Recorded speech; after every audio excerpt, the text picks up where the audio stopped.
really happy this morning to welcome two what I would call rock stars of our world in this space of AACC and the growth of a private sector economy in Afghanistan. First, to my left is my former boss, Andrew Natsios. Andrew is a very well-known person in this building. He came in 2001 with President George Walker Bush and served as the USAID administrator from 2001 until late 2006.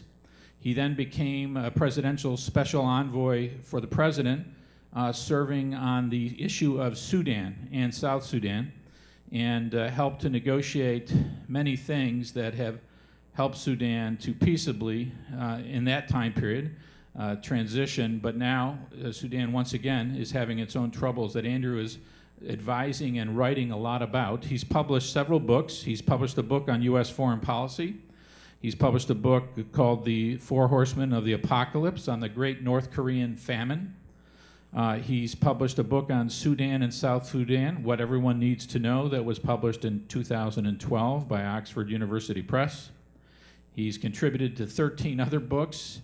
He testified on Capitol Hill at the Senate Foreign Relations Committee the day before yesterday on the reforms that are needed for the Millennium Challenge Corporation, which is one of our biggest aid agencies here in Washington that serves in the international development space for good performing countries. It's a performance-based aid mechanism. It's different than USAID, a completely different strategy approach, but they do major investments in infrastructure and economic growth-related aspects of country developments. And he's an expert on MCC because he helped to set MCC up originally back during his aid leadership. He is currently the executive professor and the director of the Scowcroft Institute for International Affairs at the Texas A&M University. He's a former professor at Georgetown, my alma mater, in the School of Foreign Service. And he is a huge proponent of Afghanistan. And I think also an expert on Afghanistan equally to almost anybody else in Washington because he did so much during the Afghan reconstruction to help focus not just congressional and administration attention on Afghanistan, but to keep an eye on the long-term development needs of the country, that it's not going to be something that could happen overnight. So we're very happy to have him here today. Our other guest was going to be Jonathan Carpenter from the State Department.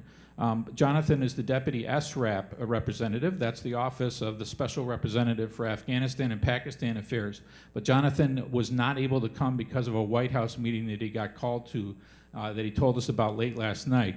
So we grabbed Ajmal because we know of him, and as you may or may not know, Ajmal Ahmadi is the economic advisor to the President of Afghanistan, President Ghani. And he serves specifically in the areas of banking and international finance, but he is a very established young man. I say young man because he looks like he could be my son, but he has an unbelievable resume attached to his name that he should be very proud of. He is educated at the Harvard Business School, that is probably our top business school in the United States. He's worked for major investment companies in the investment banking area. He has served at the World Bank, working on Afghanistan development and projects in Afghanistan for the World Bank. So he knows Afghanistan both from the inside, but he also knows kind of what Afghanistan needs to be focused on going forward from the finance and from the investment and from the economic sphere.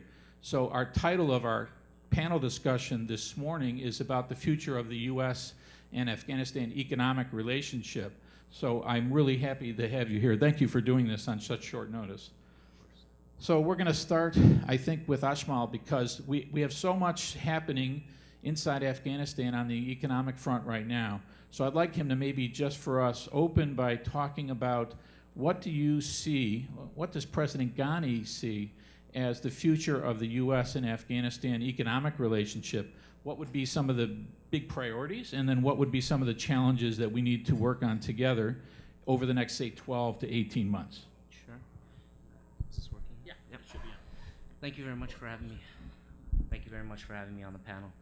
I think the relationship with the U.S. obviously remains the cornerstone of our international relations, and I think that was shown through our bilateral relationships as well as U.S. support in the international financial institutions. So I can give you a few examples here. The most prominent one was the signing of the SBA earlier this year. This is the SMP program, Staff Monitor Program with the IMF. That was successfully passed earlier this year, and we are currently in negotiations. There's a team in Delhi right now negotiating with the IMF to see if we can get a full-fledged IMF program next year. This is a big program because it helps establish the macroeconomic stability and framework for Afghanistan's relations with both the U.S. and international actors. Another example of that is earlier this year at Camp David, where the U.S. pledged $800 million in bilateral budget support for the Afghan government. So that's another huge program that the U.S. Has committed to and shows the strength of the relationship between the two entities. I think more recently, about a month ago, there was a meeting held by NATO representatives in Europe, and they again pledged $4 billion in annual funding for Afghan military forces through 2018 and most likely through 2020. And as a last example, ADB recently committed $1.2 billion through 2025 for developing Afghanistan's infrastructure needs. And so, if we take a look at all of these examples, and there are actually many others, I think it shows the strength of the commitment between the U.S. and Afghanistan, and between the international donors and Afghanistan. And I think one of the fears that people had is that the international community is stepping away from Afghanistan going forward, and that I think that perception has contributed to an economic slowdown in Afghanistan. But I think these kind of examples highlight that those relationships remain strong and will continue to remain strong going forward. Okay, so Andrew, the focus of our kind of talk yesterday was on project success stories in various sectors in Afghanistan. We did an ag panel yesterday that had some just wonderful success stories happening. There are a lot of good things on the economic side that are working, that were based on investments that started some of the money that you got for Afghanistan early on and has now come to fruition full speed. But the education sector has done remarkably well. The health, maternal health, especially maternal death rates for women and children, is significantly lower than it was, and we need to keep pushing on vaccinations and other stuff too. But all of that has worked out, I think, extremely well. But the challenges now are really serious, and to a certain extent are really much more intense, because we've started to remove the international assistance, and we're trying to replace that with a new Afghanistan private sector-led economy. And in that transition, we've had security and other bumps on that road. But I know you know President Ghani very well. I think you guys would say that you're each friends. And I wonder if you could put yourself in his shoes today and kind of what would be the critical decisions, knowing what's going on regionally, knowing what's going on inside Afghanistan, what are the kinds of things that he should be looking at to drive growth, help the private sector? A lot of these businessmen are very concerned about their private sector business futures, and help to put this post-assistance economy to work. Well, I don't actually think Ashraf Ghani needs my advice. However, you asked me, so I will tell you what I would do, but I think he's doing many of these things himself now. There's a lot of research that's been done on fragile states. This is worldwide. It wasn't on Afghanistan specifically. And state failure. What causes state failure? And it has been historically thought that tribalism or religion or different regional conflicts were this principal cause. That, in fact, is not the case. The research now is very, very definitive, which is to say the conclusions are very strong worldwide that the central factor in state failure is the absence of the rule of law and bad governance. If you can fix those two things, you can prevent state failure. Now, I know what Ashraf is like because I watched him when he was finance minister in 2001. we had a big debate about putting money into the system to hire people on the payroll who had been hired by the Taliban, many of whom were illiterate. They were, and I said, I'm not giving you the money. And he said, you know, we have all these people, it's going to destabilize the society. I'm not even sure all these people are actually on the payroll. This is in January of 2002.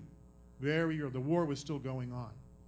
And what Ashraf did was very impressive. He went into the finance and fired every one of the tax collectors because there was widespread corruption. Very little tax revenue was being collected. And we provide technical assistance, set up the accounting systems to track people, and he hired people from civil society, and there was an increase, I believe, between 300 and 400% in tax revenue collections after he did that. Because you can't just get budget support from the outside, because you know it's unreliable. Politically, you know what happens in the United States and Western Europe with other problems. You have to have your own tax revenues. And so an honest tax collection system is the most important thing. Most people in America don't realize this, but the founder of the federal government, George Washington, but his finance minister, Alexander Hamilton, created the mint, which created the currency, the dollar currency. And we had a stable currency for 100 years based on the gold standard. And two, he created the customs service to collect revenues, which were the basis for the federal government for 100 years. And the third thing he did is create the Coast Guard to prevent people from illegally bringing goods in and not paying customs duties. The Coast Guard still exists based on what he wrote 200 years ago in the instructions for the Coast Guard. They still use the same instructions now. So the most important thing I think Ashraf Ghani can do from the beginning is to set up a revenue collection system, not an income tax, that would be very destructive, but a customs service that collects revenues honestly, doesn't overcharge anyone, to fund the Afghan government, or a large part of it, from your own resources. The second thing I would do is to focus on what I would call the productive sectors, the sectors that are naturally based in Afghan history. We know already your pomegranates are probably the best in the world, which is why you're nervous about people stealing your seed and taking them to other countries, because your pomegranate juice is sweeter than anything else that exists in the world. I mean, now we had an early project in pomegranate juice selling to India, and I understand it did quite well. We also had a raisin project. We had a factory. I went down and visited it in Kandahar that AID funded in the private sector. We also did a lot of work on the Shamali Plain north of Kabul, because it was completely devastated. I could not imagine. The Taliban even blew up the mosques, which I found unbelievable. But they cut down all of the grape, the vineyards, the orchards, apple orchards were all cut down. And you know, the apples originated, of course, in Afghanistan. I saw giant apples, and I said, these must be from Israel or the United States. He said, no, these are our apples. These we exported all over the world 1,000 years ago, and you know, but your apples are extraordinary. So you base your economy on your indigenous natural strengths that go back many years, because you know how to do what you already did. Your vineyards were there for 2,000 years. They're not new. It's improving the quality of them, quality control, and then improving production lines and logistics lines so that you can export in a consistent, productive, and predictable manner.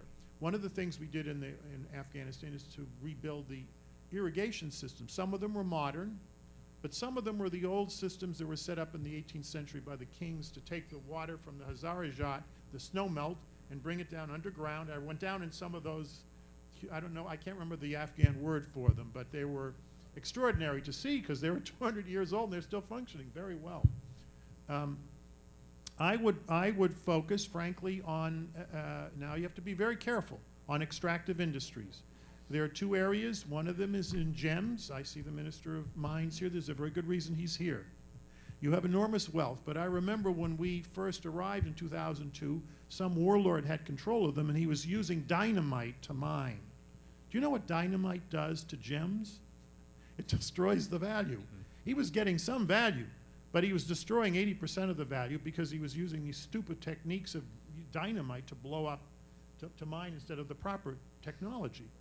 There's mining sectors. AID built up the mining sector in Sri Lanka, and there was a huge increase in the value of because they brought in international standards and the weighing machines and all of the training that's needed, and that increased the value of what they were already producing.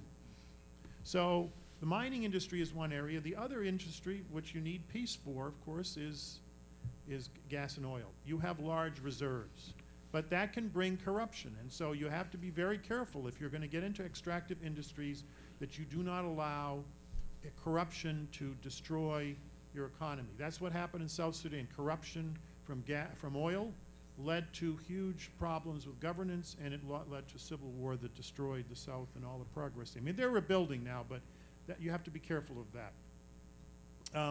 The last thing is, you know that the center of the economy of all of Central Asia, of Pakistan, of Iran, Bangladesh, India, Kazakhstan, the whole Central Asian, is Afghanistan because of the transport routes. If you want to move from Russia down, products down, you have to go through the roads. So we invested billions of, we worked to rebuild the Kabul to Kandahar and then to Herat, the whole beltway, the ring road, the southern part of it. I remember I spent a huge amount of time personally involved in making sure this was done properly and quickly. Now, I think it's deteriorated because there hasn't been a lot of maintenance, and the Taliban has tried to blow up the culverts because they don't want that road in operation. But the fact is, it's a potential major source of customs revenue for you because the trucks that come through should pay some fee for using your roads. So using your natural geographic location as a source of revenue, if you maintain your roads, is very important. So I would spend some time on the maintenance division of the highway or public works department to make sure the roads that were built are kept under good repair. The last comment I would make is some people think there's no examples of countries succeeding after a major civil war, and that's not true. We have South Korea. I mean, people don't think of South Korea as poor and unstable. In the 1950s, it had higher malnutrition rates than Afghanistan did. A third of the country was acutely malnourished in the late 1950s. And Korea now has the 13th largest economy in the world. It is a middle-class, Western-style democracy. It is extremely rich, and the Korean people are remarkable business people. They have something like a 70% graduation rate from their colleges, which is twice our rate of graduation in the United States. No one could conceive of that in the 1950s. I have often thought that Korea is the model for Afghanistan. But I would also add another country that had a terrible genocide when Paul Kagame took over as president. Now, he is a brutal dictator, to be very frank with you. However, he runs a clean government, and he he writes a contract with every one of the cabinet ministers and says, these are the things you must accomplish, and if you don't, I'm going to remove you. Which country was This is Rwanda, I'm sorry, after the Rwandan genocide. He's been in power 20 years, but he has done another thing Afghanistan has done. We invested $70 million in putting fiber optic cable in the highway that we were building, and we had one of our top people in AID come and work on that with the telecommunications industry. So and that's what Paul Kagame did in Rwanda, the same thing. So it's a hub now in Africa for ICT, and so is Afghanistan. So there are areas to build on, but I wouldn't get, I would focus on your natural strengths. Focus on governance, and then the most important thing is you gotta find a way of ending the violence, and I'm not here to, this is not a diplomatic conference, but violence, civil wars have a profound effect on the willingness of business people to take risks and make investments. You all know that because your businesses are at risk when there's too much violence. Great, thank you, Andrew. Okay, Ajmal, I wanted to talk about the Asia Society Afghanistan survey that came out a couple weeks ago. So how many people in the room, Afghans specifically, have read the survey results? Have they been published widely for you in Afghanistan? The survey from the Asia Foundation of Afghanistan? A couple people. Wow, not many people have read it. So it got a lot of attention here in Washington the last 2 weeks. So there was a delegation of scholars who did the survey, and I know you know that Afghanistan is a very tough country to do a survey in, but they had to go to every single province. They had to have a statistically balanced sampling of interviews, and there's all of these technical measurements that they give for it. But the survey is the second time it's been done. And a lot of the people here in Washington and New York in the financial markets, they read that survey to kind of get a gist of where is Afghanistan now? Where does the public of Afghanistan feel they are? I was talking to Ajmal about this a little bit yesterday. So this recent survey, it's a success in that it shows that the people of Afghanistan have tremendous hope now, and their hope is stronger than it was before, but that there's a lot of things that they felt very insecure about. There is a marked decline in attitudes towards personal safety and security, understand that. Employment, we understand that. The availability of goods, the access to electricity, irrigation, government performance, corruption, both in the business sector and the government sectors. So it showed the biggest decline of the two surveys they've done. They showed the biggest decline in the Afghan public's attitudes towards this stuff. So one of the things we wanted to try to ask Ajmal was, all of the things that he talked about in his first answer are macroeconomic indicators. The SBA agreement with the IMF is going to give you some currency stabilization and allow you to get your trade deficit down and so forth. Your bilateral support agreement with the U.S. is going to fund government and keep the budget running and keep the government functioning with programs for the people and so forth. The NATO agreement is going to help to build some bridge for security, although we know that it's not enough still.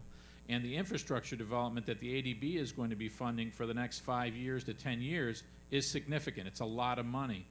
But the people on the street in the survey show that they're not getting that at their level. So how can the Afghan government get the people on the street to sense that there's programs that are now happening that are going to help them, whether it's a jobs program or whatever? Give us some flavor on things you think that will be coming that the president's thinking about that would help address that, so that the attitudes will start picking up and we'll get some momentum. Sure. So I think first thing is to acknowledge that some of the trends are not moving in a positive direction, and we acknowledge it and recognize it and are taking steps to help improve the economy. And I think I'd characterize it in two areas. So one is sort of medium to long-term steps or projects and plans that will have medium to long-term payoffs, and then projects and plans that will have an immediate impact. I think in terms of reorienting the government for success in the medium to long term, we're taking the right steps. And so here, let me give you a few examples. I think, again, I mentioned the steps that we're taking from a macroeconomic stability perspective to ensure that the macro situation is stable. And there, the currency is depreciated by 10%, but that's actually an international phenomenon. So if you take a look at emerging markets throughout the world, you'll actually see that Afghanistan's currency is depreciated by a much smaller amount than our neighboring countries such as Russia or Iran. From a more micro perspective, I think we're taking steps in a number of key areas that will help create some stability in certain sectors. So, for example, in the agricultural industry, the government recently announced bilateral agreements with both Kazakhstan and Turkmenistan to procure large amounts of wheat. This is about 1 million metric tons for the coming year, 400,000 of which will be donated from Kazakhstan. So what the government's goal here is to not get involved in the transport, the storage, or the distribution of these products, but we want to form bilateral agreements with neighboring countries so that our traders get these products at lower prices.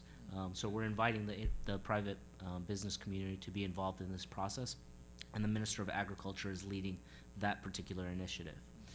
If you combine that with another initiative that's very important to President Ghani, which is leveraging the national budget to procure goods. So right now we import most of our wheat and flour from neighboring countries, which hurts our balance of payments, and it doesn't create jobs in Afghanistan. So the president would like to, in this new procurement council, give a preference for domestic wheat and flour in Afghanistan. So if you combine that with the lower priced wheat that we're getting from abroad, and we're giving preference for domestic flour for supplying the Afghan military forces, you've created a new incentive structure to promote agricultural processing within Afghanistan. So for flour, those interested in investing in flour processing plants in Afghanistan, I think that forms a very strong foundation. So that's one particular example. But we're doing similar type of arrangements in oil. You know, I visited a marble factory close to Herat, and we talked about mining earlier, but there's some very good projects going on in the marble sector. Even in the pharmaceutical industry, I had a project where I was working with the Minister of Public Health to form the equivalent of the FDA-like structure. Right now we have about 4 or 5 regulatory organizations within Afghanistan that regulate the pharmaceutical industry. The Minister of Public Health is leading that initiative to form one institute. It's the NMRA, which will regulate pharmaceutical products in Afghanistan. I think that's going to simplify the regulatory structure, and again, with the local preference, it should help increase. We have a couple of firms here in the delegation that are focused on pharmaceutical input. That's fantastic. I'd love to speak with them. Yep. Okay. So I think we're moving in that particular industry as well. And actually, let me speak up about the one that I spend a lot of time in, which is the banking sector.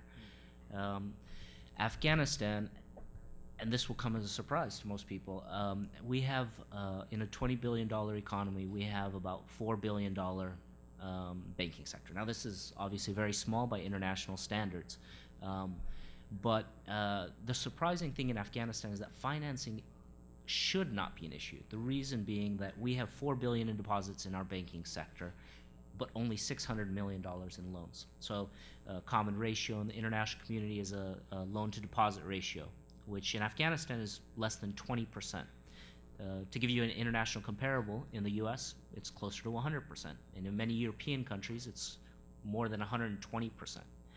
Which means that just within Afghanistan, without even tapping international financial markets, we have more than $3 billion that theoretically could be used. And so we're taking a look at ways where we can issue domestic bonds, where maybe guarantees, other financing vehicles where we can use them for project financing within Afghanistan to spur the local economy.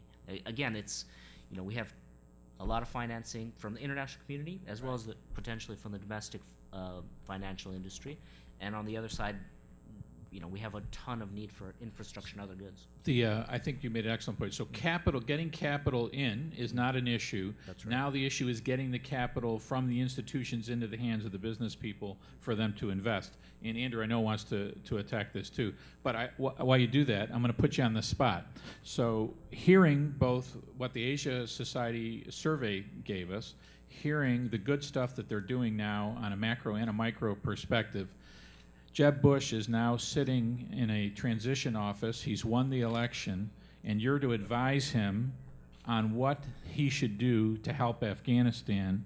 What things is the United States should they do? Whether it's Hillary Clinton, Bernie Sanders, I don't care who. What would you advise them to do from a U.S. perspective, not just on the economics area, but if you think there's other things that help the economic area that should be done for a new president here? Give them some flavor of what you think.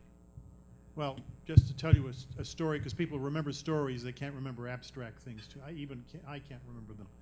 When we rebuilt the Kandahar airport, it was one of the early things we did in the first half of 2002. And we did it was $2 million. We had built the airport. AID built the airport in 1962. The AID logo was still there, but it wasn't functioning. So we rehabilitated the existing building, and we rehabilitated the runway.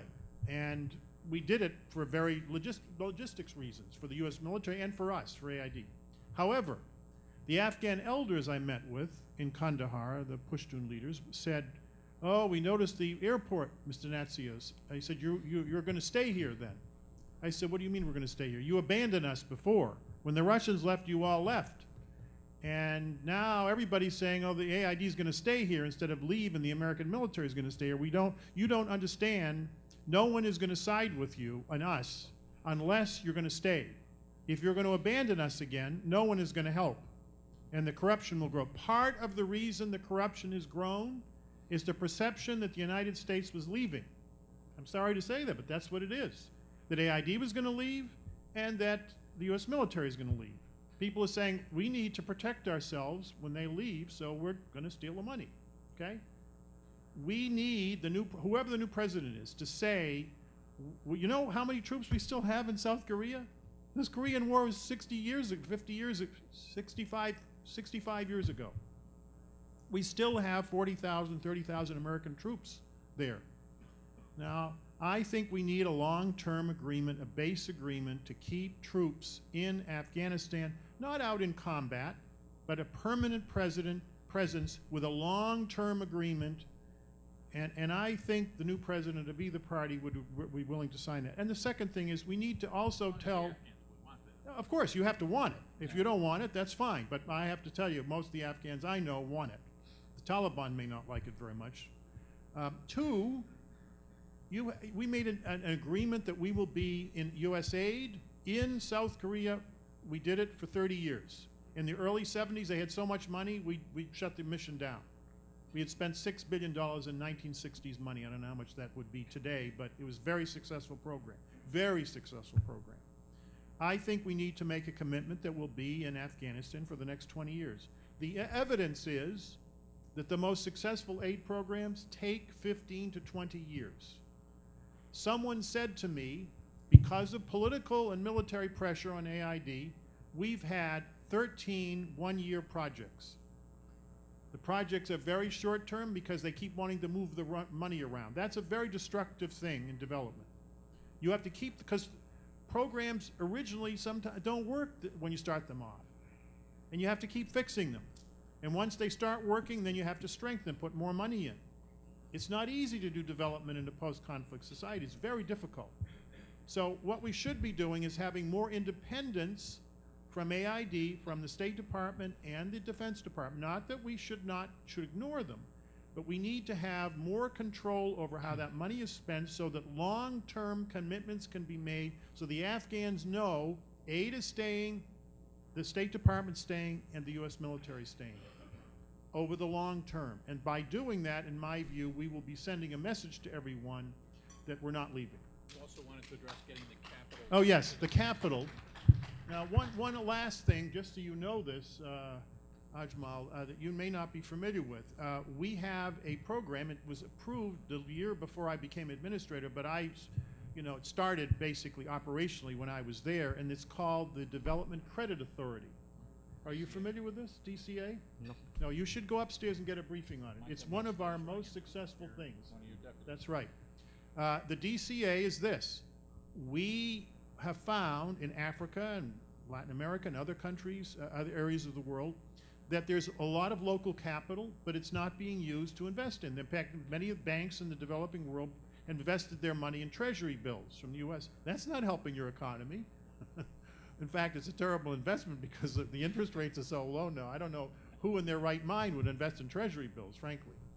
Is this on the Chinese? We are videotaping. Yeah, we are videotaping.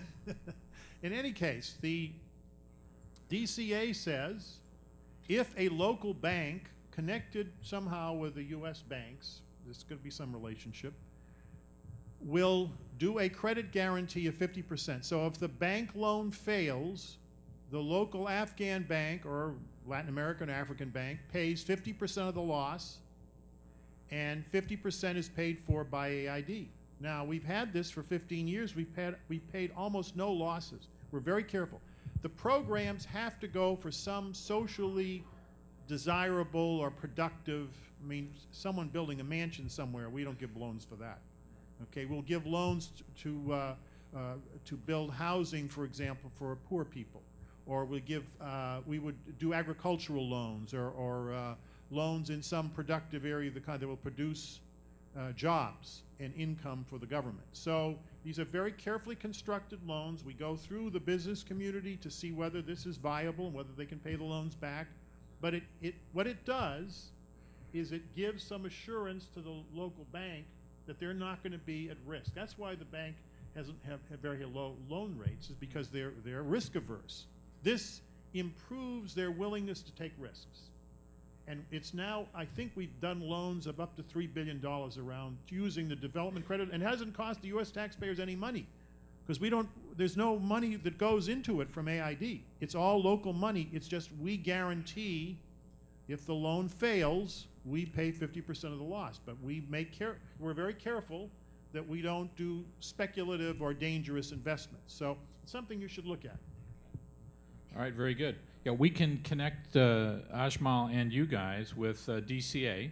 They're not as active in Afghanistan as I think we had wanted originally, and the reason was the risk issues.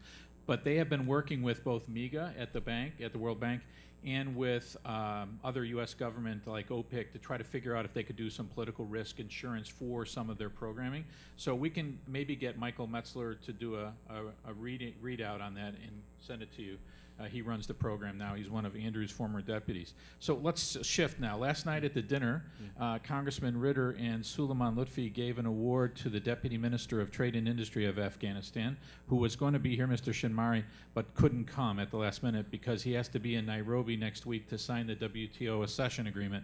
So the award was for helping to lift Afghanistan and to help them integrate into the world economy. And I wonder if you might talk a little bit about what does WTO accession really mean? The president's going to have to pass it both through his cabinet and through the Loya Jirga. Do you think that should go smoothly, or are there things that will have to be done to do that? I know dealing with our Congress, I would not be looking forward to that because our president has trouble getting that same kind of authority through our Congress. So just give us a flavor of where WTO will take us next, maybe internationally, financially, and so forth. Sure. So we held 2 meetings on the WTO with the President and Deputy Minister Shinwari, a few other representatives, and a WTO representative at the last meeting. There was initially some skepticism and pushback from the President and the administration, in particular because we're worried about the effects that it potentially have on domestic manufacturing. So the ability to raise tariff on certain goods and services. So the President asked Mr. Shinwari's team to go back and do some analysis on the effects on Afghanistan and take a look at some case studies of other countries where it has worked and where it hasn't, frankly. So we held that meeting, I think, back in October, and held a follow-up meeting after the work was done. And this follow-up meeting, a senior representative from the WTO negotiating team attended the meeting with the President. I think we worked through a number of these issues and concerns, and the President gave the go-ahead to move ahead. The WTO team was very impressed with the work that the Ministry of Commerce and the lead negotiators had done on WTO accession. They communicated that we had a very strong case and that we would be very welcome, and I think there would be no opposition during the signing in Nairobi. Generally, there might be opposition from some existing WTO members, but in this particular case, he said we have a strong case, there was no opposition, it was very likely to move forward. And I think with that support, it shouldn't have a problem moving through cabinet. Getting it passed through perhaps other institutions might be a little bit more problematic. But in essence, most of our tariff rates for these type of goods are below the lower bounds. So we still retain the scope for increasing tariff rates for particular goods at much much higher levels. So we're very positive on the outcome there. Okay, great. All right, good. That's great news. One of the things, Andrew, that you have talked about since I've known you is the effect that trade has on developing countries, especially regional integration of economic networks and trade networks. And you've talked a lot about this for the CARs, the Central Asian Republics. Now, what does WTO going to mean for businessmen that are here? They hear this word and they think, okay, what does that really mean for me? Does that mean I should stop doing construction and maybe pivot to look at setting up a trade company as part of my business portfolio now? And if so, what am I trying to get out of this? Where am I going with my business strategy in that respect? Because the international assistance economy that ran Afghanistan for the last 10 years created a certain infrastructure direction to the industries. Now we're shifting away from that into a private sector-led economy. There's going to need, Afghanistan is tremendous at trading. We know that. It's a regional hub in so many respects. But what guidance would you give these businessmen about the importance of trade, where they're going now with the integration into the world economy, but more importantly, the Central Asian country economies? Well, one of the early things that happened when in 2002 was the press for Pakistan to push out all the Afghan refugees who had been there during the war to bring them back to Afghanistan. And I asked some Pakistanis, why is that? He said, well, the Afghans are very good business people. They took over the markets in Pakistan and that whole area. They beat us. You know, we want them out because we can't take the competition. They said that literally to me, okay? You are very good traders and business people. And the question is, how can you harness, and some cultures are not. You should, I don't know if you know that, but there are some cultures that don't do well in trading or in business. That is not the case. No one has to teach an Afghan how to trade. Okay, you've been doing it a very long time. So what is it that the WTO will help you with? Well, one, it facilitates international trading. The way Japan and Korea and Taiwan moved from very poor countries, in the case of Japan it was completely destroyed by World War II, was export-led growth. Now, some people argue that export-led growth is no longer a viable model. Well, I don't think it's a viable model anymore for China, but I think it is for Afghanistan. You have a lot of surplus labor. You have people who want jobs. What's happening in China is because of the one-child policy, they don't have a lot of younger people anymore. There's surplus labor left. And as a result of that, the population is aging. That is not happening. From what I remember, you have a very large cohort of young people who want jobs. So you have labor. You can, in my view, have export-led growth economic model. The WTO facilitates that, and your joining that should mean you should begin to think, what could you export? You all know what it is. I mean, I remember one of our early projects was your rugs. I mean, I have rugs, Afghan rugs all over my house. Every time I went there, I had to try to negotiate with an Afghan rug merchant. And I remember I had to walk out 3 or 4 times before I could get the price down so I could afford it, because you're very good at that. But you're also very good at making the rugs. The rugs are remarkable. And they're very popular in the West and the United States. And you haven't saturated the market by any means at all. And that's also employment for poor women, okay? So I would use the free trade agreement with the United States and the WTO with all your neighboring countries to facilitate and make it easier to trade the natural products that you produce. Now, if you can get the gem industry going, that's a huge potential source of revenue for your economy. All right, so this afternoon we have the U.S. Trade Representative's Office is sending their GSP Director, the Generalized System Preference Trade Director, to brief you on the products that are on Afghanistan's list for export to the United States under this preferential MFN-type trade structure. So in the books we handed out yesterday, the membership resource guides that you should have, we put the presentation in there and the links to all of the product lists.